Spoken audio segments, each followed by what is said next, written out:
Graças a Deus que nos dá a vitória. Bom dia, meus amados, aqueles amigos que me ouvem nesta hora e que podem até estar me vendo aí pelo vídeo. Que Deus os abençoe em nome do Senhor Jesus.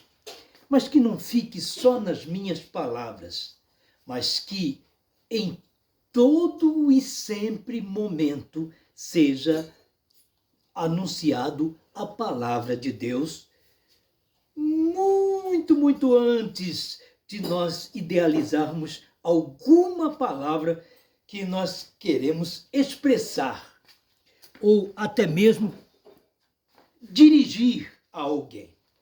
Vamos lá. Que óculos novo, graças a Deus, que nos dá a vitória. Diz assim, aqui no profeta Zacarias, lá o Velho Testamento, não diz mais respeito a nós, mas nos serve de instrução.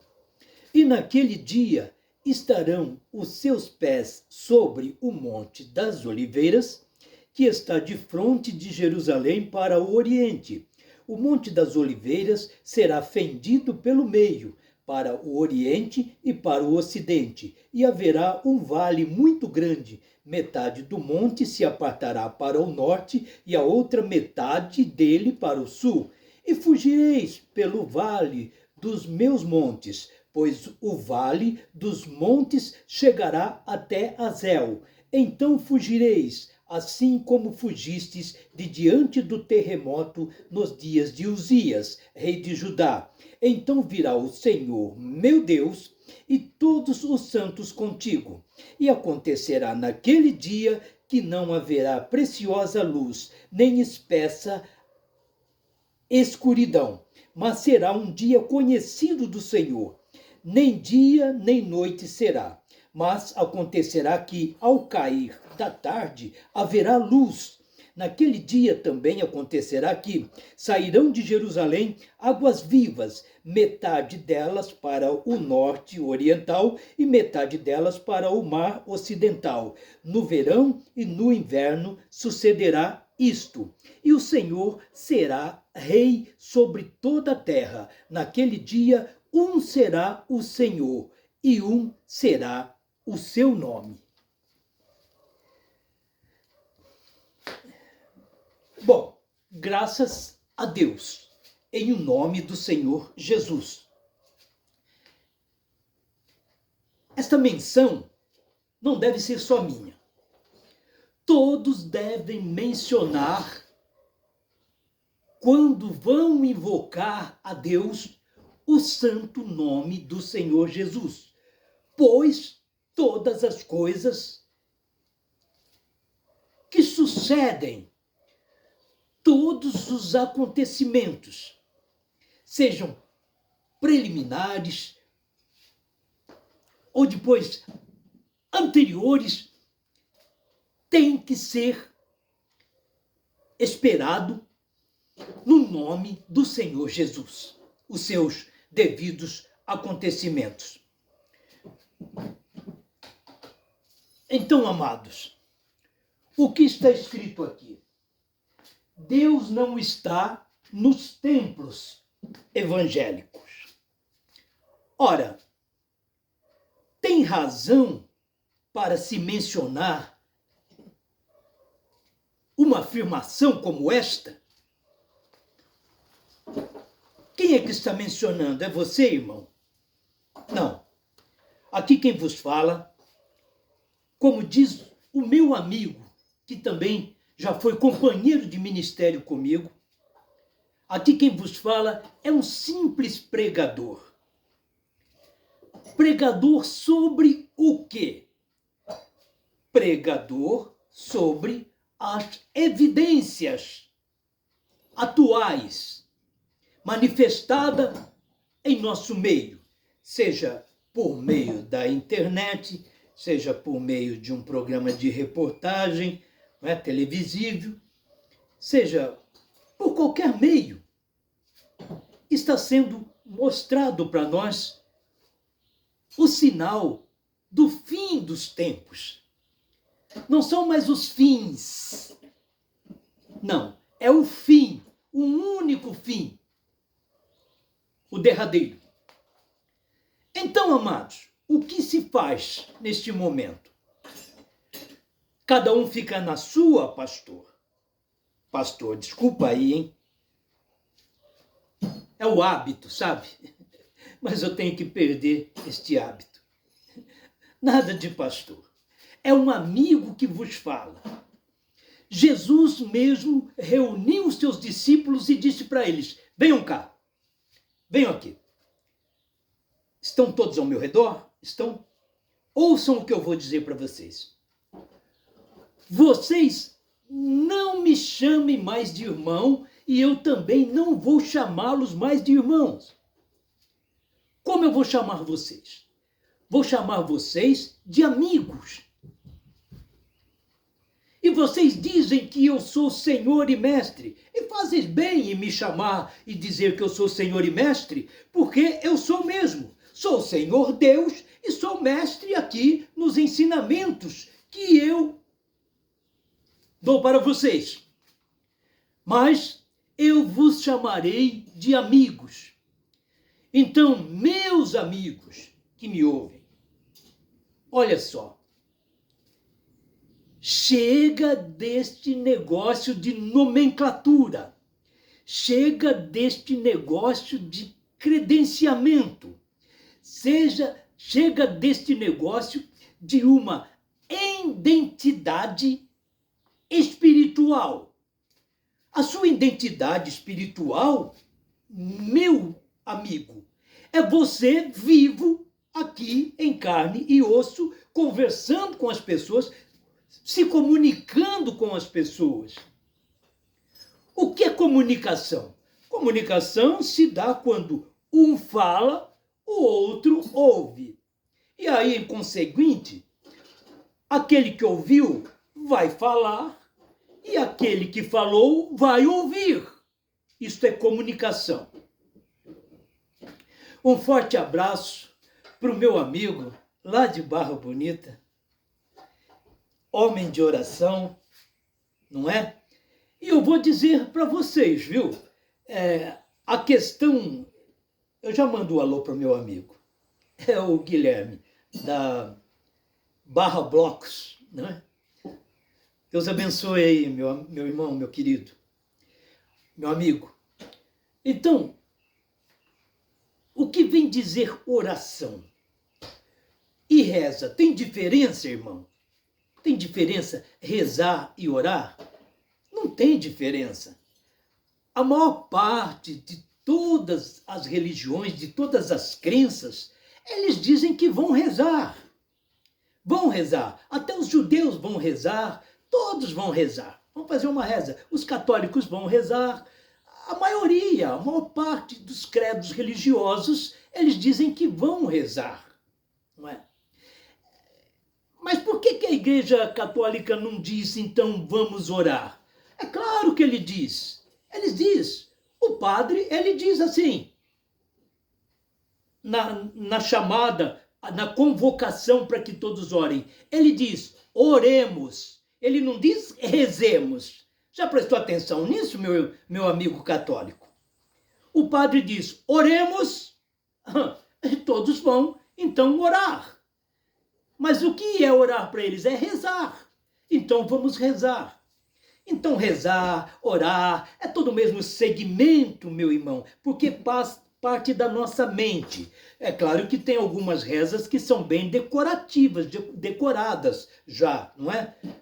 Fica assim, com uma facilidade melhor da pessoa se dirigir ou tentar se dirigir a Deus. Mas o Senhor, ele vai dizer assim na sua palavra, não useis de vãs repetições. São vãs, ou seja, não vale nada aquela repetição que você fica naquele bate-estaca. É isso. Só aquilo. O Senhor Deus não está ouvindo isto. Não está ouvindo esta decoreba aí. Não está ouvindo. Então você faz o quê? Você reza. Sim, rezo. oro, mas faça o seguinte, apresente a Deus as suas necessidades. Mas antes de apresentar a Deus as suas necessidades, não vos esqueçais que você está falando com Deus com a sua boca. Amém? Você está olhando ao redor com os seus olhos. Está movimentando seus braços, suas mãos, como eu estou aqui. Você está respirando. Você está me ouvindo. Você está em carne, em pele, carne, nervos, ossos, não é? Depois vem todos os órgãos, tantos órgãos que há por dentro de nós, meus irmãos, que a medicina mesmo não dá conta de pesquisar e estudar e desvendar certas ações que ocorrem lá dentro do nosso corpo, porque é mistério de Deus. Deus já falou, porventura existe algum cientista na Terra, por acaso existe um ser humano na Terra, por mais inteligente que ele possa saber, ou por mais que se acha sábio, como diz que houve um sábio mundial como Salomão, como sábio como Salomão, e esse Ellen Bosque aí, que inventa coisa do arco da véia, ele dá de 10-0 no Salomão. Salomão entendia de ver pedra, entendia de ver brilhantes, entendia de ver ouro, entendia de ver mulheres, entendia de ver tronos. Você sabe que na casa dele, ô irmãos, ô pastor, você está fugindo do assunto ainda não? Mas você sabe, pastor, eu não sei porquê, rapaz, preciso perder esse hábito, viu? Olha aqui, então você diz assim, como é que é a casa de Salomão? Olha, a casa do homem, só a sala dele. Só a sala dele, para você ver, a sua casa, eu não sei de que tamanho é a sua casa, pode ser grande como for, mas só a sua casa cabe dentro da sala dele. Da sala dele. Então tem aquele corredor enorme, com um chão de mármore, mas mármore polido, mármore polido. Dá de 10 aí nesses porcelanato que nós achamos que é muito chique hoje em dia, tá bom? Então, ali o chão da casa dele, e lá na frente, a sua poltrona de descanso, um trono almofadado, um trono folheado a ouro, e com as suas devidas designações ali de imagens também, que tinham imagens ali convenientes à exaltação de um rei, sabe? E você entra pelas grandes portas da sala dele, não é todos que têm acesso à sala dele, imagina, pouquíssimos têm acesso à sala dele. Os escravos nunca viram a sala de Salomão, nunca na vida, mesmo porque naquele tempo nem fotografia existia, não existia nada. Como é que você ia saber como é que era lá? Mas alguém que esteve lá, trabalhando lá dentro como serviçal, ele contou lá fora. Ele disse, se vocês entrar lá, vocês ficam até cego de tanto brilho de ouro que tem. As colunas são todas folheadas a ouro, as colunas da sala. Tem lá em cima uma clarabóia, sabe? Aquela cúpula tem lá em cima da sala dele, e vai assim andando pelo aquele chão de mármore polido. E aqui de um lado tem 6 leões enormes, folheados a ouro, que vão indo assim até lá diante do trono dele, da poltrona, né, colossal dele. E aqui do outro lado mais 6 leões, então são 12 leões esculpidos e folheados a ouro, que vai indo lá, né? Fora os ornamentos de flores, de outras coisas, as cortinas, não é? Aquelas coisas muito preciosas. O templo ficava no chinelo da sala do Salomão. Ficava no chinelo o templo que foi construído para Deus. Oh, que templo, que suntuosidade de templo. Ah, é? O templo foi feito em 7 anos, com mão de obra escrava, debaixo de açoites, para construir um templo que se dizia que era um templo para a habitação de Deus. Mas Deus habita em templo feito por mão de homens. Então aí vai aquele homem riquíssimo, aquele homem trilionário. Vinha pessoas de fora, vinha pessoas de outros países para estar ali e tinham que ficar esperando até que fossem, como tivesse uma senha, esperando a vez dele para trazer os presentes para aquele rei famoso e tudo mais, porque diz que era o homem mais sábio da terra. Mais sábio da terra. Então tinha tudo isso aí. É por isso que ele é o tal que escreve tudo é vaidade. Tudo é vaidade. Porque depois ele ficou velho. Ficou acabado. Começou a escrever algumas coisas. Depois que não tinha mais o que fazer. Que estava lá praticamente trancafiado no quarto. Ali nos seus aposentos. Quase nem saía de lá. Não é? E ficava escrevendo. Escrevendo algumas coisas da sua cabeça, da ideia dele, idealizações dele. Por isso que Eclesiastes é chamado o livro do pregador. É que livro do pregador? Vieram ter conhecimento dessa pregação dele milhares de anos depois. Não tinha nada a ver com pregação. Aquilo ali era um desabafo do sujeito. Era contando as coisas que ele pensava que era tudo na vida, mas que ele sabia que teria fim. Louco, ainda hoje pedirão a tua alma. E tudo que você tem aí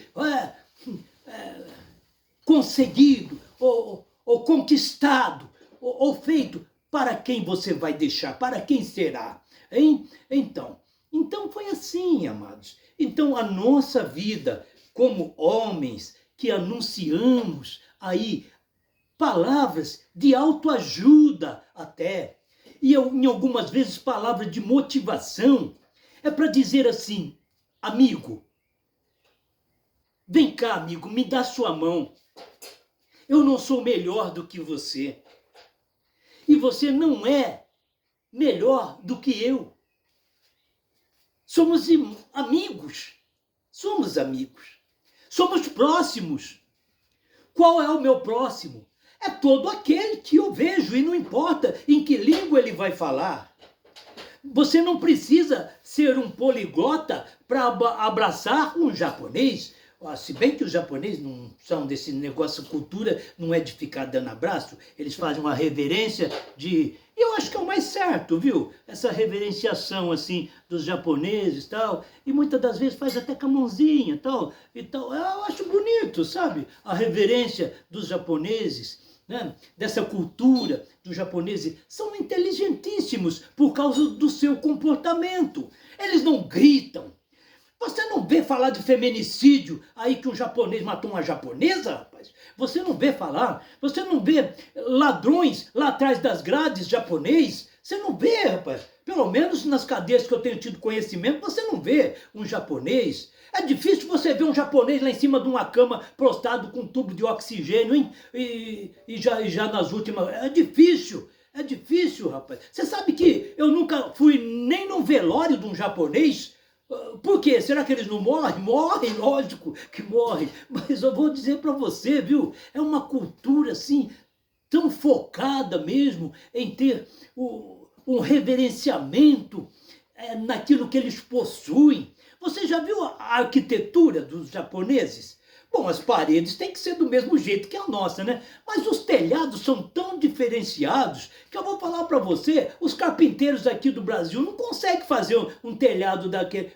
Eu quero igualzinho aquele lá do japonês. Faz lá encurvadinho assim e tal, e faz a curva e sobe as pontinhas lá em cima para cima, e aquele negócio tal, eu quero um telhado desse. O homem fala, que jeito? Só se for com borracha? Sei lá como é que eles fazem, mas eles fazem. É tudo diferenciado. Você já viu os jardins deles? Você já viu os lagos que eles possuem? E eles não criam aquele monte de peixe para um peixe comer o outro, não. Eles criam só uma espécie de peixe naqueles lagos ornamentais, que são aquelas carpas, né? Que a gente olha, acha tão bonito. Então, minha gente, tem tanta gente nesse mundo que é o nosso próximo, que nós devemos sentir orgulho deles. Ah, mas a China agora... agora não, que já faz tempo, porque é comunista, não é? E estavam tentando tornar o nosso país comunista também. Cuba comunista e tantos outros Coreia do Norte, tantos países aqui, que nós nem vamos enumerar aqui, porque são muitos, é a maioria, sabe, que abominam os cristãos, não reconhecem Jesus Cristo como sendo Deus, e nunca vão reconhecer. Esse mundo vai ser exterminado e bilhões de pessoas serão afastadas do Criador, deixados de lado do Criador, embora ele tenha criado, mas ele vai deixar de lado. Apartai-vos de mim, ele vai dizer. Porque ele não criou, só que criou ovelhas, mas também criou bodes. Os bodes têm o porquê deles ter sido criados. Tem, para a procriação com as cabras e tudo mais, aquilo tudo. Mas na hora da separação, os bodes, eles têm um comportamento diferenciado daqueles outros animais caprinos, não é? Das ovelhas, não é? Então eles têm ovinos, não é? Eles têm um diferencial. Por quê? Porque o bode, vai segurar um bode para você ver. O bode, ele dá cabeçada, ele é fedido, ele dá cabeçada, é mal cheiroso e ele da coice. Tenta segurar um bode mesmo, um bodão aí. Você tá de brincadeira? Não é à toa que, não é, certo segmento aí, que sei lá se é tenebroso ou não, mas para eles parecem dizer que dá certo, sabe? E são muitos que são envolvidos nesse segmento aí, viu? E não é só segmentos de milionários, de bilionários. Aliás, todos os que são milionários e bilionários que você possa entender, não importa se ele vem dizer para você, eu sou evangélico, hein? Eu sou crente, hein? Eu sou aí tal, cristão, hein? Não é não. Ele é de um segmento aonde existe, ele faz parte de uma pirâmide, aonde ele tem o sinal do símbolo do olho que tudo vê, sabe? Daquele olho que tudo vê, e nós sabemos qual esse segmento aí, esses segmentos, mas são muitos, sabe? A maior parte dos cantores que você acha que é gospel ou é evangélicos, que são riquíssimos e que são os mais famosos aqui do nosso país, por exemplo, aqueles que cobram 200 mil pelo seu show, aqueles que fazem, que aparecem e acontecem na televisão, que não sai aí do seu computador, que não sai aí do seu celular, que toda vez você tem acesso a eles, é porque eles são milionários, mas eles têm pactos. Eu não vou dizer o segmento que é, porque já fica mais do que esclarecido aí o segmento do que se trata para aqueles que querem granjear milhões e milhões, tá bom? Tem chamado pastores também envolvidos nisso aí? Poxa, é o que mais tem. Tem sim. Aqueles que são chamados apóstolos, então, aqueles é que são mesmo, desse segmento aí, que é secreto, não é?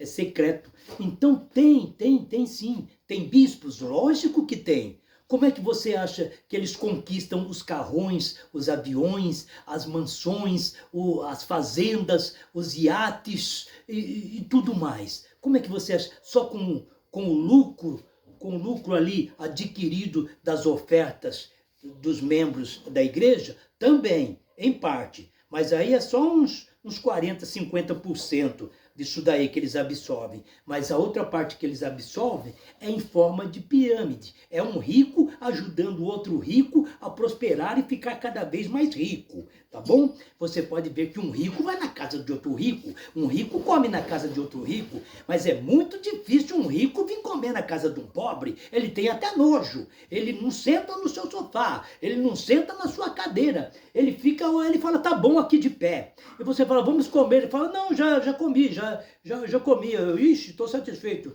Não quero não se preocupe comigo não. Quer um cafezinho então? No máximo um cafezinho, olha lá, e quando lá se for e você procura logo a xicrinha, o copinho mais especial que tem para dar para ele. Vai na casa dele, ele não te dá nada. Ele não te dá nada. Você precisa ficar esperando ali a misericórdia dele para ele te falar, você quer entrar? E olha lá se você não tiver que tirar o sapato para entrar na casa dele. Mas ele vem na sua, se ele tiver com bota melada de barro, você fala, entra aí, entra aí, entra aí, entra aí, entra aí. O pobre é bom demais. Por isso que Jesus diz que muito felizes serão os pobres. Oh, glória a Deus. Então, amigos, que vos falo, deixa para lá esse negócio do pastor José Aparecido. Deixa para lá. Como diz o outro, pula, pula, pula. Pula fora. Eu já saltei fora disso. E as suas ordenanças, as suas credencial, a sua nomenclatura, isso aí foram adquiridos através do meu esforço, de muito estudo e tudo mais, e reconhecimento por homens, né? Que viram que eu tinha uma devida capacidade de ludibriar evangelicamente as demais pessoas. Com a minha oratória. Agora não, agora gaguejo, falo tudo isso. Já fui operado 2 vezes da cabeça para retirada de um tumor, depois retirada de um osso da testa, que estava muito infeccionado até com bactérias. E eu não morri, porque Jesus me guardou para esse momento, para mim cair na real, para mim abrir os meus olhos de como se serve a Deus em verdade. É em espírito e em verdade. Eu estava servindo a Deus, sim, sempre, há muitos e muitos anos, mas em mentira. Eu só fazia aquilo que me era ordenado fazer, aquilo que eu era instruído a fazer por aqueles que eu considerava superiores aqui, eclesiasticamente, comigo, superiores, sabe? E você estudou isso, estudou aquilo? Estudei de tudo. Estudei de tudo. Estudei sobre as religiões, como é que diz assim? Africanas, né? Africanas, de origem africanas, aquela religião que eles trouxeram de lá, né? Aquele segmento. Eu sei de tudo. Eu sei de tudo, sei de todas aquelas coisas lá, porque eu tenho parentesco muito forte de laços sanguíneos que tiveram essas coisas aí, que serviam a esses deuses aí e tudo mais. Né? Sobre o catolicismo também, eu fui muito católico, desde menino fui muito católico. Eu casei na igreja católica, para você ter uma ideia, e sou casado até hoje. Eu fiz um juramento lá, sabe? Fiz um juramento lá, minha esposa também fez o juramento lá. E diz que até que a morte os separe, né? E nós falamos, sim, é claro, é na saúde, na tristeza, vocês têm que estar juntos, hein? Tem que estar juntos, na saúde, na tristeza, na fartura ou na necessidade, vocês têm que estar juntos. E aqui estamos nós, eu e a minha esposa, 43 anos de casados, graças a Deus. E ainda um pouquinho que nós namoramos, não é? Então vai lá pelos 45 anos que nós nos conhecemos, não é? Então, graças a Deus por isso. Mas, amigos, venham em casa, venham na minha casa. Ora, mas se eu for aí na sua casa, o meu comportamento é outro. Que comportamento que é o seu? O meu comportamento é assim. O meu comportamento também aqui na minha casa eu tenho os meus modos aqui na minha casa, porque eu estou na minha casa, não é? Mas se eu for aí na sua casa, eu vou seguir de acordo com o modelo de comportamento da sua casa aí, não é? Da sua casa eu vou seguir o comportamento que é. Vamos cantar agora? Vamos cantar. É música de profanação a Deus? Não, não é. Mas é música assim, secular. Quer cantar comigo? Deixa eu ver se é bonita, se eu gosto. Se eu gostar, eu gostei, hein? Gostei. Tá falando coisas bonitas aí, o ritmo também é bonito. Gostei. Vamos sim, vamos ouvir. Vamos ouvir. E vamos ouvir. E daí? O que tem? O que tem? Eu não posso perder o meu foco e tirar os meus olhos de Jesus, o Senhor Rei da Glória, porque tudo me é permitido, me é lícito, mas nem tudo me convém estar fazendo, para que eu não tire o foco, né, de estar olhando para Jesus, o autor e consumador da nossa fé. Ô, meus irmãos, esse negócio de religião, eu vou dizer para vocês, olha, eu soube, é tudo pela internet que a gente sabe essas coisas, pesquisando, né?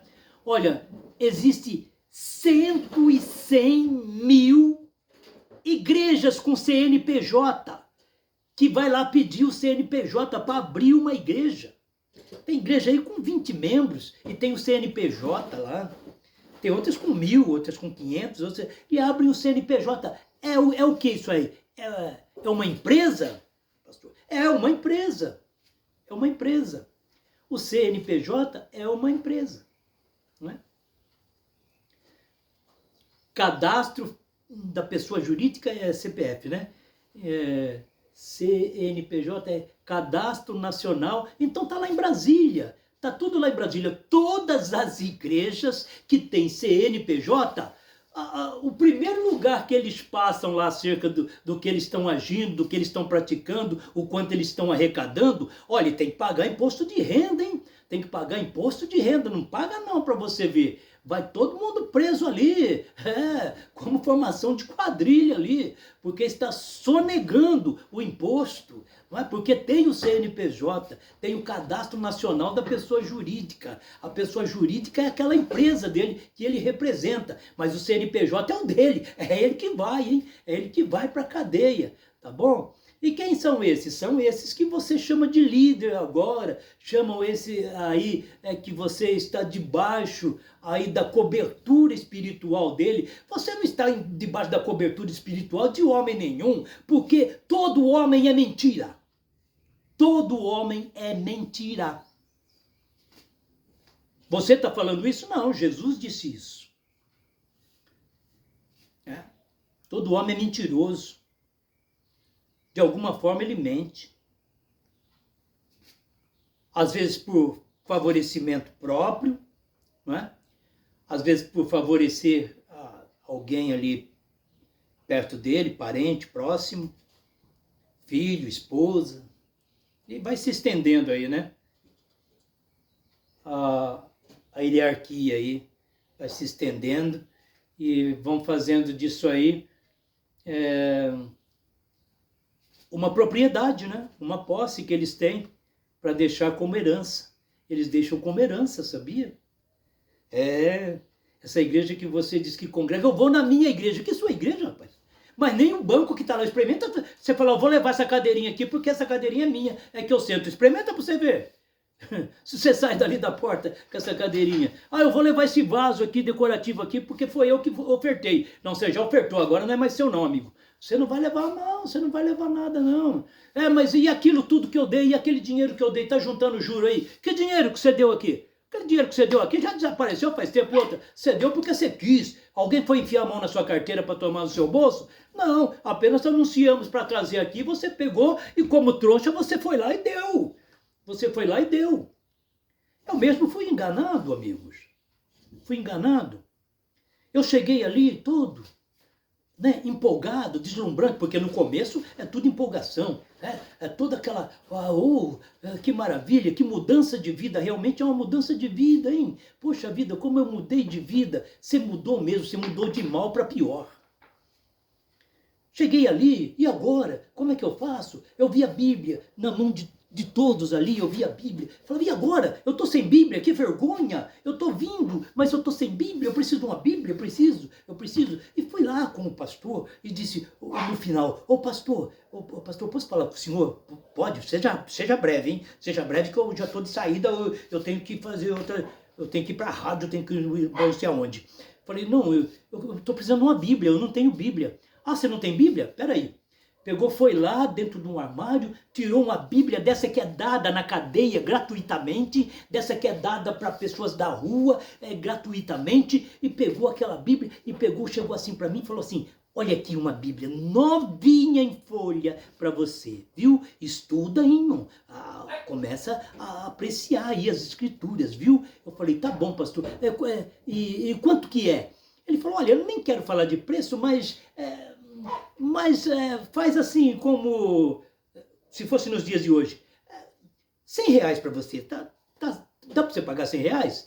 Falei, dá sim, obrigado, hein, pastor? Obrigado. Ele falou, Falei, mas eu não tenho dinheiro agora. Não, você me paga aí depois, outro dia aí. Falei, tá bom, tá bom. Aí então, quando chegou no dia, eu recebi e fui lá pagar. A primeira coisa que eu fui fazer é pagar. Deixa eu pagar minha Bíblia. Um livro sagrado desse aqui, e eu não posso ficar, eu tenho que pagar o preço dele, não é? Mas era uma Bíblia de capa dura, uma Bíblia popular, uma Bíblia que se dá para presidiário, dá de graça. Tem que dar, sabe? É venda proibida até, é gratuito. Mas ele vendeu para mim, só que não estava escrito venda gratuita ali. Eu fui totalmente enganado. Aí me deu aquela Bíblia de capa dura e eu andava para cima e para baixo com aquela Bíblia debaixo do braço e falando, olha, eu comprei diretamente do pastor. O quê? Quando passou-se o tempo? O tempo passou. E aí eu cheguei num lugar, numa loja grande, que vendia Bíblias evangélicas, livros evangélicos, CDs. Eu fui lá para comprar um CD. Aí cheguei, eu vi uma Bíblia tão bonita lá, tão bonita, de couro assim, tão, com referências, com tudo tal. Quanto é que é essa Bíblia, hein? Ela falou assim, bom, tem mais barata, se você quiser. Eu falei, não, eu quero essa daqui, quanto é que é? Ele falou, essa daí tá saindo R$40. Falei, quanto? 40. Falei, vou levar. Nossa, mas já decidiu assim, já vai levar? Falei, lógico. Me venderam para mim uma Bíblia popular de capa dura por R$100. Ele falou, mas quem fez isso com você? Eu falei, foi um pastor. Ele falou, não acredito, rapaz. Que pastor? Eu falei, pastor lá da minha igreja, eu chamava de minha igreja. Eu lá tenho igreja? Tenho nada. Eu pagava até aluguel, não tinha nem onde morar, não tinha nem a minha casa, como é que eu ia ter uma igreja? Quem tinha igreja era ele, eu não tinha. Ele falou, ele teve coragem de cobrar R$100 de você. Por quanto vocês vendem essa Bíblia de capa dura? Ele falou, essa Bíblia é para evangelização. Ó. Se você quiser levar esse pacote aqui, fechado aqui, com 10 Bíblias, dá para fazer R$100. Falei, sério? Com 10 Bíblias? Ele falou, você pagou 10 Bíblias ali, ele te cobrou 10 Bíblias a troco de uma.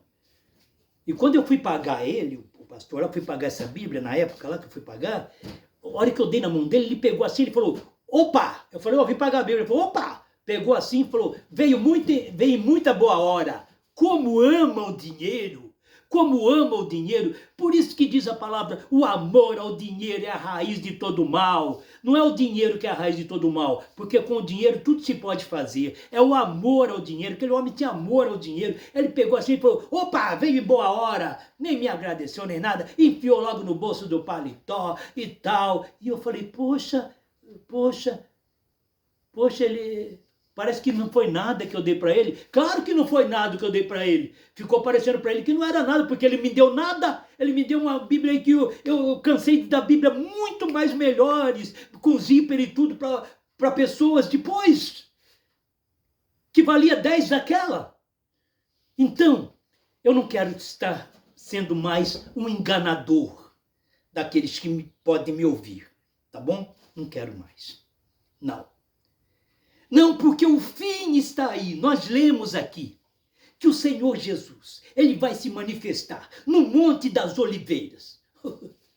A chácara onde eu tenho agora, pela graça de Deus, que eu sou mordomo aqui, eu costumo falar que eu não sou dono, mas todos vocês podem vir aqui, tá bom?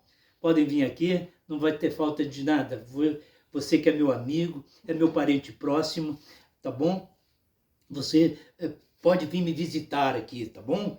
Vamos aí fazer aquilo que Deus preparar para nós fazer. Vamos fazer um churrasco? Vamos. Por que não? Se Deus preparar, vamos. Vamos fazer vamos. Tem uma mesa ampla aqui, com muitas cadeiras. Vamos fazer assim, tem uma varanda muito grande. Vamos fazer assim, Deus proverá. Vamos fazer eu quero no fogão de lenha. Tem um fogão de lenha aqui, tem sim. Graças a Deus. Fogão de lenha com forno e churrasqueira. É todo acoplado assim. É 3 em 1. Coisa linda, maravilhosa. Então tem tudo aqui, tem tudo que você... Eu preciso acessar a internet. Tem internet aí? Claro que tem internet aqui. Tem computador aí para mim usar, que eu queria fazer uma pesquisa? Tem sim.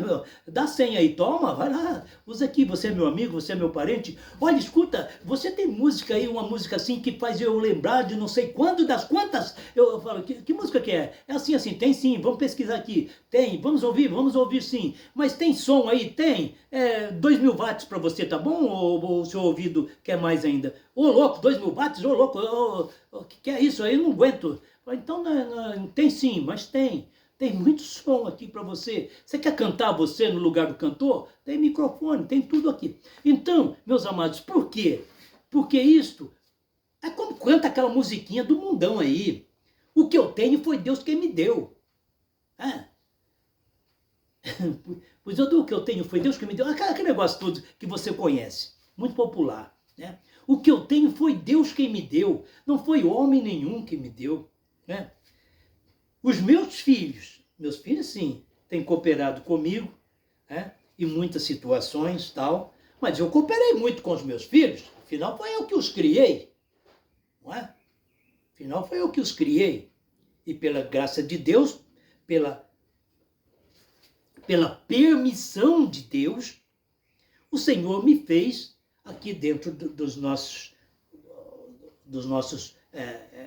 processos de procriação, me fez esses garotos serem meus filhos agora que são homens casados, e as minhas netas estão moças, e os meus netos estão ficando rapazinhos já, e glórias a Deus por isso. Todas as outras minhas netas também estão aí, ó, estão no Facebook aí, umas são cantoras, outras são ministras da palavra, e assim por diante, entendeu? É uma bênção a minha família, é uma bênção minha família. Os meus primos são uma bênção na minha vida, todos são uma bênção na minha vida, as minhas primas, tá bom? Então, estes meus primos que eu sinto saudade deles, sabe? E quero receber eles para que eles fiquem à vontade, para que eles se sintam em casa quando estiverem junto comigo e possam dizer, não, é o nosso Zé Cido, é o nosso Zé Cido, ele não está nos desprezando não, ele não está se achando que é melhor do que nós não, ele não está mais aquela pessoa insuportável que ele se tornou no início aí de uma carreira que ele começou a seguir agora, porque no início a gente não podia chegar nem perto dele, eu chegava perto dele, ou era Bíblia, ou era vamos para a igreja, ou era negócio não sei o que de pentecostal, ou era não sei o que tem que orar, era não sei o que o jejum, e era não sei o que de vigília. O que é isso, vigília? Então, vigília, então o monte, vamos para o monte, tem dia que nós vai para o monte, se reúne aqui e vamos para o monte. Que monte? Um meio de mato lá, vocês não têm medo de noite? À noite? Mas vocês não têm medo de cobra, de algum bicho peçonhento lá? A gente vai orar, vai buscar a Deus, mas vocês não têm igreja? Tem, mas nós precisamos ir lá no monte, porque Jesus ia para o monte e tal, isso e aquilo e tal. Oi, irmãos. Moisés também foi para o monte, mas foi 2 vezes só, lá no Monte Horebe. Jesus também ia para o monte, mas não era assim toda hora, não. Toda hora, não. Você entendeu? Então, meus irmãos, não é uma regra de doutrina de ir para o monte, de fazer vigília, de jejuar, de fazer campanha. Isso aí são tudo elaborações aí que os homens fizeram você tomar posse disso. E você virou um servo dele. Você está servindo ao homem agora.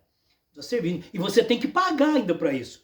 Você já pensou um escravo ter que pagar para ser escravo? Porque servo é escravo, né? Então ainda você tem que pagar uma mensalidade para você ser escravo ali, debaixo de ordenanças. Lembra daquela televisão com o tubo? Eu tenho uma aqui em casa ainda aqui que eu uso para algumas coisas, sabe? Essa que vocês estão vendo aí, agora não, né? Já é outra coisa, né? Inclusive tem até um varão pregando aqui, ó, que Deus não está nos templos evangélicos, que não está mesmo, né? E em templo nenhum, sabe? Então, meus amados, aquela televisão de tubo, não é? Eu tinha uma em casa, no começo da minha caminhada ali na fé, quase 35 anos, para mais aí. Então, aí eu fiquei ausente de 2 cultos, não fui em 2 cultos, não sei porquê, não deu disposição, não fui. Quando era no 3º culto, enviaram pessoas lá em casa, enviaram um grupo de jovens lá em casa, o pastor falou, vai lá na casa dele para ver o que está acontecendo, que ele não está vindo para o culto. Aí ela bate palma lá em casa, tal, aí vai aquela invasão, né, de rapazes. Ô, jovens, vocês lembraram, vieram me visitar? Eu pensei que fosse assim, por disposição deles, mas não. Eles estavam sendo enviados lá, estavam debaixo de ordem do pastor. Vai nessa casa, e nessa casa, e nessa casa, e nessa casa, para ver por que está ausente aqui do culto, né? Ou se não pagou o dízimo, por que faz 2 meses que não paga o dízimo? Se ficar 3 meses sem pagar, então vai ficar no banco e vai ficar sem comunhão, e vai ficar, entendeu? E aquele processo todo, uma escravidão. Aí foram lá em casa. Aí o líder daquele grupo de jovens, muito meu amigo, né, que agora se diz pastor também, ele chegou. A primeira coisa que ele fez, ele foi encostando, nós viemos aqui te visitar, isso, aquilo. A primeira coisa que ele fez foi, disfarçando, colocar a mão em cima da televisão, porque aquela televisão de tubo esquentava, não é? Ele foi ver se a televisão estava quente, se eu estava assistindo televisão. Olha só, se eu não estava indo para o culto porque eu estava assistindo sua televisão. Eu vou falar para você, vai tomar conta da sua casa, rapaz, da sua vida, rapaz. Eu levei tempo para ver isso aí, viu? Mas graças a Deus, eu nunca impus essas condições na vida de ninguém, minha gente. De ninguém. Nunca me atrevi ali na particularidade da vida de ninguém. Eu nem vou muito fazer visita na casa das pessoas. Nem vou. Nem fico indo na casa de muita gente, por mais que seja amigo, companheiro, a não ser que ele me convide mesmo para um dia muito especial, ou me chame para um almoço, tal. Mas eu também posso chamar ele na minha casa, sabe? Mas é só isso, mas eu não fico indo lá, porque está escrito, retire o teu pé da casa do teu irmão, quando você fica com aquela frequência total assim, sabe? Retire o teu pé da casa do teu irmão, para que ele não se enfade de ti e comece a sentir até um aborrecimento por ti. É claro que depois que você vai embora, você não sai dali, ele fala, graças a Deus, hein? Eu não sei que esse homem vem fazer aqui todo dia na nossa casa. A mulher dele já fala, ele vem aqui para comer a nossa janta, nosso almoço. Eu falei, e o pior que é isso mesmo. Pior que é isso mesmo. E ele come muito mais do que nós. Né? Ele sozinho come para nós todos. Então, como come, hein? Que serrote, rapaz. Vai criar vergonha na tua cara, rapaz. Agora, se eu te convidar, tal, e te chamar... Então você vem, falou, até aqui, vamos fazer um banquete aqui, você vem, hein? Eu quero sua presença aqui, rapaz, vai ser uma alegria ter você aqui. Aí você vem. Agora o sujeito vem todo dia na sua casa para... Olha, eu vou dizer para você, hein? Não tem nem palavras para mencionar, mas eu fico impactado pelo lado negativo quanto a essas coisas. Então não faça isso, viu?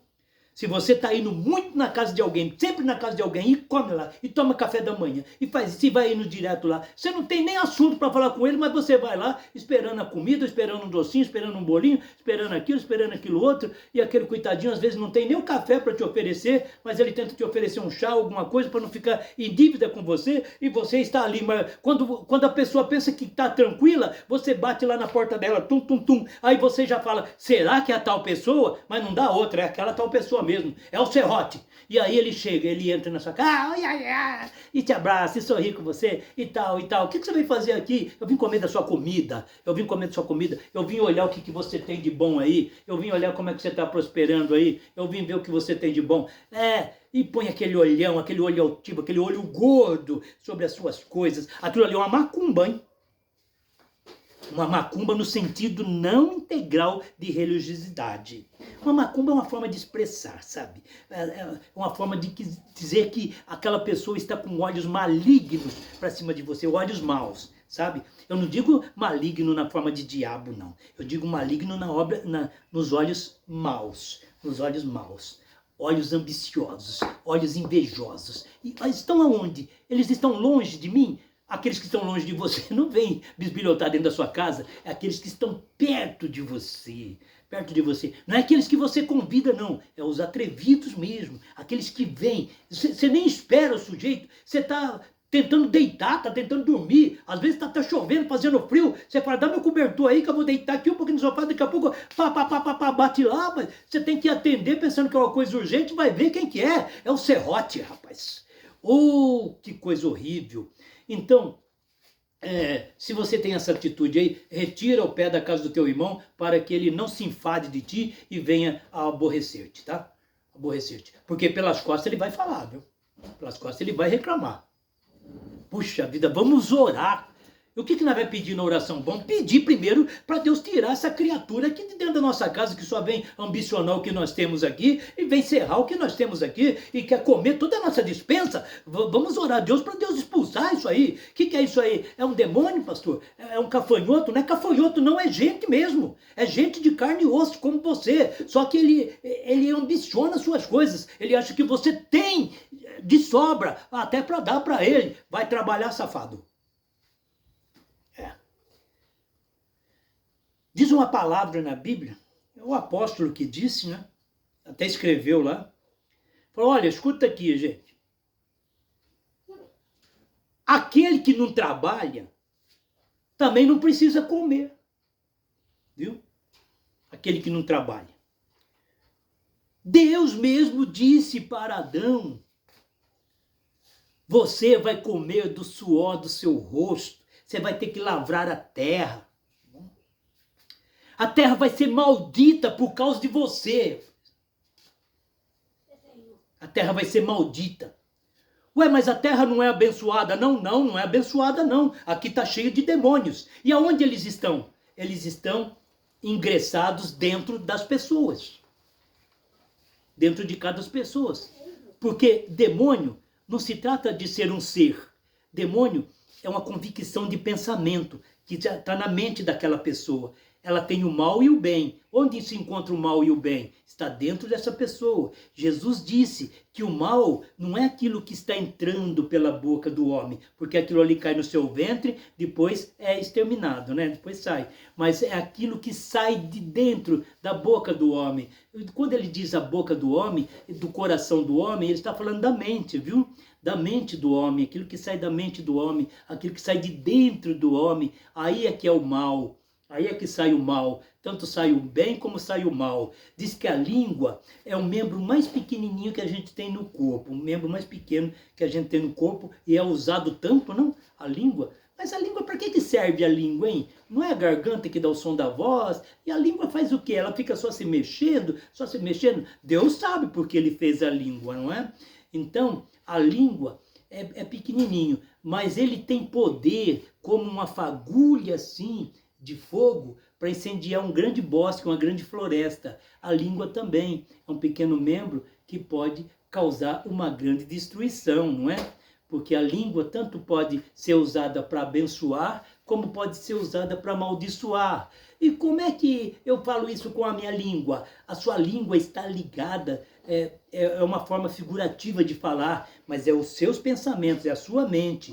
A sua mente que tem tanto coisas boas, como tem coisas más também. Aí você pensa aquela malignidade e tá naquela pessoa. Ou você pensa aquela bondade e pá, para aquela pessoa abençoa. Ou você abençoa, ou você amaldiçoa. Abençoar é falar bem da pessoa. Amaldiçoar é falar mal daquela pessoa. Então lembre-se agora, não importa se seja seu parente mais próximo, se você tem alguma questão adversa com ele, e você está falando mal dele, ele está sendo amaldiçoado nessa hora, viu? Ele está doente, as coisas não estão dando certo na vida dele, está todo um tropeço, está toda uma derrota, é porque você está amaldiçoando ele. E a maldição está pegando nele, viu? Porque ele está despreparado, coitadinho. Ele está despreparado. Ele está despreparado. A mente dele está vaga, não sabe nem o que pensar. Isso aí é chamado de corpo aberto. Então, ali é penetrada aquela maldição. Você está falando mal dele, então você está amaldiçoando ele. E ele está sendo amaldiçoado? Está sim. Por causa de quem? Por causa de Deus? Deus está pesando a mão? Não. É você, por causa da sua língua, que está amaldiçoando ele. Não é? Agora, se você abençoar a vida dele, se você falar bem dele, ele muda de vida, as coisas dele começam a dar certo para ele, e logo, logo ele vai encontrar com você e ele vai te contar novidades, de bonanças, de coisas boas para você. Ele não vai contar só derrota para você. Ah, tem gente que dá aquele testemunho dele, só conta derrota, derrota, derrota, derrota, derrota. É porque tem várias pessoas amaldiçoando ele, por isso que ele está na derrota. São poucos os que abençoam ele. Ah, mas o pastor da igreja me abençoa, abençoa nada. Experimenta você ficar sem pagar dízimo lá para você ver se ele te abençoa. Nada, ele te amaldiçoa você. E fica achando que você é um daqueles arrogantes, daqueles desobedientes. daqueles que não querem obedecer à doutrina da igreja e tal, aquilo todo. Você é um escravo. Você é um escravo. Deixa de ser escravo. E o que eu faço? Sai fora daí. Como sai fora daí? E eu vou ficar sem igreja? Vou ser chamado de desigrejado. Porque agora tem muitos que nem são chamados mais de desviados, né? Porque sai de uma igreja aqui, ele é aceito por outro lá, não dá para chamar mais de desviado. Então estão chamados de desigrejado, que é aquele que não quer saber mais de igreja nenhuma. De igreja nenhuma ele não quer saber. Dessas instituições denominacionais, né? Que foram instituídas ali, congressos e tudo mais, falácias, né? Tudo ali pelo homem, oratória do homem. Então ele não quer mais estar debaixo disso aí. E faz muito bem não querer. Sai fora daí. Olha, de Malaquias até João Batista. Então o último dos profetas aqui foi Malaquias, Foi Malaquias? Foi Zacarias? Foi Malaquias, não é? O último dos profetas aqui. Aí depois, 400 anos, veja bem, 400 anos até vir João Batista. 400 anos não tinha mais profeta que falava coisa nenhuma. O povo não tinha templo para o povo. Aquelas pessoas que só podiam ir no templo, não era para todo mundo o templo também não. Era só para os mais requintados, para os de mais condições, que levavam ofertas boas. Aqueles que levavam só o pombinho para ser sacrificado lá, para os sacerdotes lá, esse daí ficava lá para fora. Sai de mim, pombinho. Você trouxe o quê? Eu trouxe um boi aqui. Opa! Esse aí trouxe um boi, esse aí pode ir no templo. Então era assim essa desgraceira toda. Então, o que aconteceu? Ficou 400 anos sem profeta, sem dar profecia, sem nada, sem saber de nada. Como se Deus estivesse calado, como se Deus não estivesse falando nada para o povo. O povo ficou às pandalhas. O povo de Deus foi espalhado pelo mundo afora aí. Aquele que se dizia ser povo de Deus, né? Os israelitas, eles foram espalhados pelo mundo afora aqui. Tem aqui no Brasil, tem na Argentina, tem no Paraguai. Onde você procurar, tem israelitas, judeus espalhados por aí, porque eles foram dispersos pelo mundo afora aí. Não existe mais judeu original, não. Mesmo aqueles que estão lá em Israel, eles não são mais originais, não, porque eles sempre foram escravos. Se tem um povo que foi escravo neste mundo foram os judeus. Foram escravos, foram mortos. Tudo por consequência de quê? Tudo por consequência porque foi dada uma profecia lá, por um sumo sacerdote da época deles, que parece que era um tal de Caifás. Deve ser Caifás. Ele era o sumo sacerdote. Então ele falou assim, ó. Falou, mas e o sangue deste homem? E se ele foi inocente? Que caia o sangue dele sobre nós e sobre o povo todo. Que morra só um por todos e não morra todos aqui por um homem, por causa de um homem só. Vamos matar ele e acaba com esse problema. Então, eles mesmo foram dispersos, porque o poder de Deus, o sangue de Jesus Cristo tem poder e espalhou eles por todo mundo afora. Ficaram aí vivendo de migalhas em migalhas. Agora tem uns aqui bancando os riquinhos aqui no nosso país, às nossas custas aqui, fazendo mesquitas, fazendo não sei o quê. E são ricos, viu? E como é que eles ficaram ricos assim? Ficaram ricos às nossas custas aqui. Todos que vieram para cá ficaram ricos às nossas custas. Todos os estrangeiros que estão aqui, eles são ricos, eles são melhores do que nós de bem de vida. Nós que nascemos aqui, que somos de nacionalidade brasileiras, os que vêm de fora são mais ricos do que nós. Vai pra cara com o japonês aí para você ver se você não pede esmola para ele. Vai pra cara. Os filhos deles estão na faculdade, eles têm tudo do melhor. Mas eles só têm uma pastelaria ali, uma lanchonetinha. Aquilo ali é de fachada, amigo. Aquele sujeito tem muitos imóveis, tem muita coisa, tem coisas e tais. Os filhos deles são doutores, são engenheiros, são isso, aquilo e tudo mais. Os italianos também. E por aí vai. Por todos. Todos os que vieram, até africano que sai de lá da África correndo, fugido, descalço, correndo, pelado, e chega aqui no Brasil, aqui, ó, daqui a pouco tá ali na praça ali vendendo relógio falsificado, vendendo roupa falsificada, vendendo tudo assim. Mas ele não tem uma loja para pôr, ele põe ali na calçada, rapaz. Eu tô cansado de desviar ali para não pisar em cima da roupa desses nigerianos aí, desses angolanos, desses tudo aí, rapaz. Tô cansado de ver aí. E como é que eles vivem? Eles ganham dinheiro ali aí, rapaz, eles comem todo dia no restaurante e depois eles dormem em hotel, rapaz. E quando senão eles já têm a casa deles, rapaz. Tem os bolivianos, tem todo esse pessoal aí, rapaz. Tem boliviano aí andando de carrão. E eu sou brasileiro aqui, olha lá, tenho dificuldade para comprar um tênis melhor. Então, você toma cuidado, amigo, com todas essas coisas. Esse é um mundão que você vive, que você está englobado. Ainda vamos deixar esses feiticeiros aí em formato de querendo dizer que em nome de Cristo eles estão falando para nos encaminhar para o céu? Só se for o céu das cabras, meu amigo. Não entra nisso não. Não entra nesse negócio não. De que lá você vai ver seu pai, lá você vai ver sua mãe, você vai ver seus amigos novamente. Você não vai ver ninguém lá. São almas. Almas são invisíveis. Como é que você vai ver um negócio invisível, rapaz? Como é que você vai ver um negócio? Só Deus pode ver com seus olhos glorioso, eternal. Só Deus pode ver. O único que você vai sentir a essência lá, de um corpo, parecendo que é um corpo, mas não é a sua alma. Mas você vai sentir a essência da sua alma. Você não vai poder tomar conta da outra alma, nem se ela está num lugar bom, nem se ela está num lugar ruim. Não é você que vai julgar. Você não vai poder, porque você não vai estar vendo quem é ruim, quem é bom, quem foi para lá ou quem não foi para cá, ou quem vai para o céu ou quem não vai. E o dia do juízo nem chegou. E o dia do juízo vai ser para todos, entende? Então, você não vai ver, você vai estar solitário, como você nunca esteve solitário. Se você ainda crê em Jesus e sabe que Ele é o Salvador, que Ele prometeu estar contigo, então pode ser que você tenha a companhia dele, como Adão tinha a companhia de Deus na viração do dia. Mas não era companhia de Deus assim de ombro a ombro e vamos passear, vamos até ali, vamos ver como é que está sendo aquela árvore lá, vamos ver como é que está sendo, vamos ver como é que estão os animais aí, como é que eles estão se comportando, não é? E tal. Mas tinha leões, tinha tudo lá no Jardim do Éden, tinha esses bichos, tinha tudo, tinha tatu, tinha girafa, tinha essas coisas, tinha.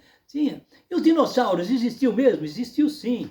Mas estava lá no Jardim do Éden? Não, no Jardim do Éden não tinha dinossauro, não. Dinossauro é lá para frente dos primeiros homens e mulheres que foram criados lá por Deus, que nós chamamos eles de homens da caverna, né? Você lembra disso? Então era naquele tempo lá que tinha esses animais de grande porte aí. Mas existem aí requisitos deles aí, dos ossos deles, que ainda estão sendo encontrados aí para provar que eles existiram, sim. Mas eles eram grandes assim mesmo? Eram grandes assim mesmo. Tamanho de um rinoceronte? Que tamanho de um rinoceronte? O rinoceronte virava um cabrito perto daquele dinossauro. E o leão? Um leão, se o leão fosse tentar comer um dinossauro, o dinossauro só comia ervas, né? Mas o dinossauro dava uma dentada nele, o leão já morria. Então, o elefante, um dinossauro comia um elefante. Então, era grande esses bichos, era grande. E os pássaros, aqueles pássaros gigantescos voando, existiram mesmo? Aquele pterossauros lá, aqueles negocinho que voava e tal, isso e aquilo, existiu mesmo? Existiu sim. Mas foi no primeiro avivamento, na primeira criação aí, aqui para os seres habitáveis da Terra, tá? Aí só depois foi criado um jardim particular lá e foi formado o Adão ali, e depois do Adão foi formado a Eva. Mas isso é tudo muito complicado. Mas o que eu quero dizer para você é assim, que você fique na sua, pois eu vou ficar na minha, tá? Me queira bem, porque eu não te quero mal. Meu pai tinha esse ditado. Me queira bem, que eu não te quero mal. Tá bom? Eu lembro até hoje. Meu pai falava assim, me queira bem, que eu não te quero mal. Será que ele tem noção do que está falando? Só agora eu vejo que ele tinha noção do que estava falando, sim. Se você quiser o meu bem, eu vou querer o seu bem também. Me queira bem, que eu não quero o seu mal. Agora, se você quiser o meu mal, só quiser ver o meu mal, como é que eu posso sentir uma carência assim de te desejar o bem, se você está me desejando uma derrota contrária? Uma destruição até, não é? Mas eu tenho que ter ódio de você, que me quer o mal? Não, não tenho que ter ódio de você, não. O ódio não é de Deus, tá? Não é de Deus. Irai-vos, mas não pequeis. Pode ficar irado aí, morde a gola do seu paletó aí, faça o que você quiser aí, ou sei lá, dá um soco na parede, faça o que você quiser aí. Mas não vai se irar a ponto de você ir lá xingar e ofender, até matar ou até dar soco no seu próximo, na sua próxima. Não faça isso não, tá? Você ira e não deixe que essa ira, o sol se ponha e você vai dormir para a cama irado, hein? Não vá nunca dormir irado, tá bom? Com maus pensamentos, com pensamentos de vingança, mas a vingança não pertence a nós, tá bom? A vingança não pertence a nós.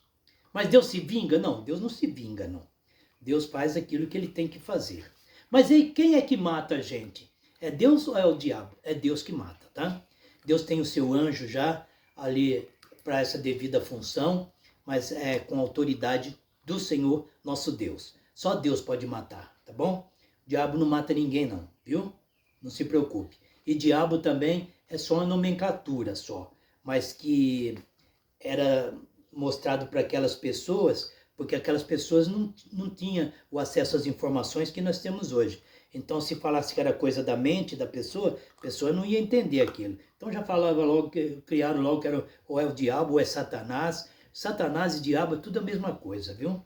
Um quer dizer opositor, o outro quer dizer acusador, enfim, por aí vai, tá bom? Demônios também quer dizer a mesma coisa, tá bom? É tudo coisas do pensamento. A malignidade ou a bondade está no pensamento do homem, tá bom? Seja aquilo que Deus preparou para você em sua mente. Alguém já disse, a mente é um campo de batalha. E aí eu vi pensando, falei, mas olha, eu acho que essa mulher aí, que se diz pregadora aí, ela tem até razão, sabe? Mas eu não acompanho ela não, sabe? Mas eu falei, nesse ponto ela tem até razão. A mente é um campo de batalha. Porque tudo se dá na nossa mente, irmãos. Tudo se dá na nossa mente. Jesus diz, a boca fala do que o coração está cheio. Não é esse coração que pulsa, puf, puf, puf. Não. Ele quer dizer a nossa mente, o centro comando da nossa alma. Quando nós partimos desta vida, irmãos, a Bíblia diz que as almas estão conscientizadas. O que é que estão conscientizados ali? É os pensamentos que você vai levar. Você vai saber, você vai lembrar das práticas que você fez aqui. Você vai lembrar das práticas que você fez aqui. O Ezequias, o rei, recebeu uma sentença, no capítulo 38 de Isaías, recebeu uma sentença de morte que Deus mandou pela boca do profeta Isaías, dizendo para ele assim, chegou lá, o rei olhou para o profeta, falou, será que tem algum recado bom para mim? Não, porque a profecia ela só vai vir para você ou para a igreja, ou para quem quer que seja, quando as coisas estão desconcertadas, estão erradas, estão maus, estão desagradando a Deus. Então aí vem a profecia para você se pôr no concerto, não é? Se as coisas estiver tudo bem, você glorificando a Deus, estiver tudo bem com você ou com a igreja, então não precisa de profecia. A profecia só vem quando as coisas estão fora do concerto para ser posta no concerto. Você fala, eu recebi uma profecia. Se você recebeu uma profecia, não creia que é para prosperidade, que é para ganhar carro, que é para ganhar casa, que é para ganhar fazenda, que é para ter mais filhos, que é para ter isso, aquilo. Não. Você recebeu essa profecia porque você está fora do concerto, fora das coisas de Deus, você não está agradando a Deus. Vê aí no que você não está agradando a Deus e se põe no concerto, que aí você não vai precisar mais de profecia também não, tá bom?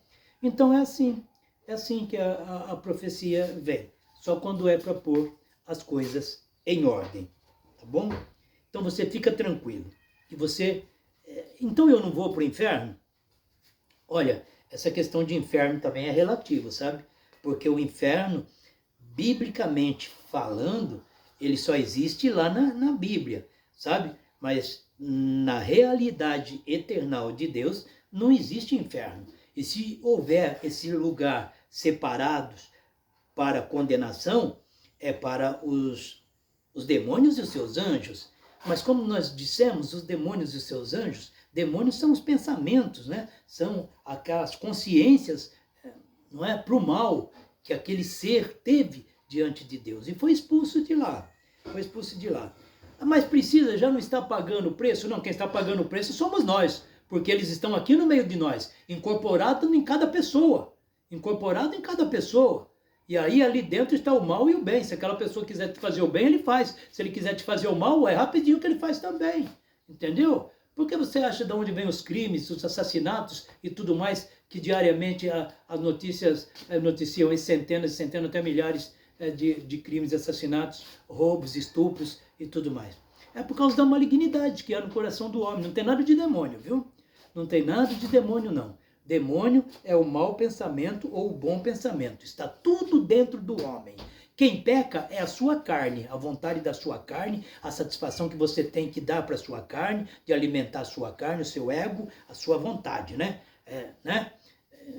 Seja feita a minha vontade, não é a vontade de Deus, você ora, seja feita a minha vontade, não é? Aqui na terra só também, né? Porque lá no céu a sua vontade não vai ser feita, não. Então você faz de tudo para fazer a sua vontade, a vontade da carne. Ah, aquela pessoa tem demônio. Não tem demônio, não. Ela está fazendo a vontade da carne dela. Por isso que é. Diz que teve uma mulher que ficou endemoniada numa tal igreja aí o pastor pegou, arrancou a cinta, não queria sair o demônio, pegou, deu 3 cintadas nela, no meio das costas dela, uma lapada, saiu. A mulher falou, sarei. Saiu. Saiu na lapada, porque era aquela mulher, a malignidade era a mente daquela mulher, ela que estava com a mente de fazer aquilo ali.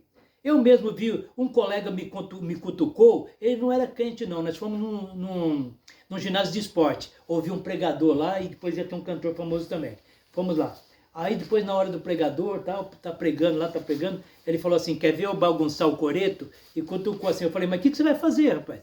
Ele falou, fica olhando só. Aí ele foi lá no meio do ginásio, onde fica a quadra ali, saiu da arquibancada, foi lá, e pegou, deu um pulo pra cima e começou a virar piroleta no chão e dar uns berros lá, sabe? Pararam pregação, pararam louvor, pararam tudo. Juntou um monte daqueles homens ali com Bíblia na mão. Sai dele. E quanto mais ele falava, mais ele dava grito e pulava para cima. E sai dele. Tá difícil de sair. Essa casta só sai com jejum e oração, tá difícil de sair. Mas nada, era ele fazendo aquela pataquada tudo lá para escandalizar mesmo aquela obra e dizer que aqueles pastores, aqueles pregadores estão fazendo ali, era obra da carne, era só invencionice das suas próprias idealizações, que não tinha demônio nenhum. Aquele rapaz tinha falado para mim o que ele ia aprontar ali. Daqui a pouco ele se pôs de pé, aí ele deu uma gargalhada na cara dele, sarei, tô bom, dá licença agora que eu vou embora, já sarei.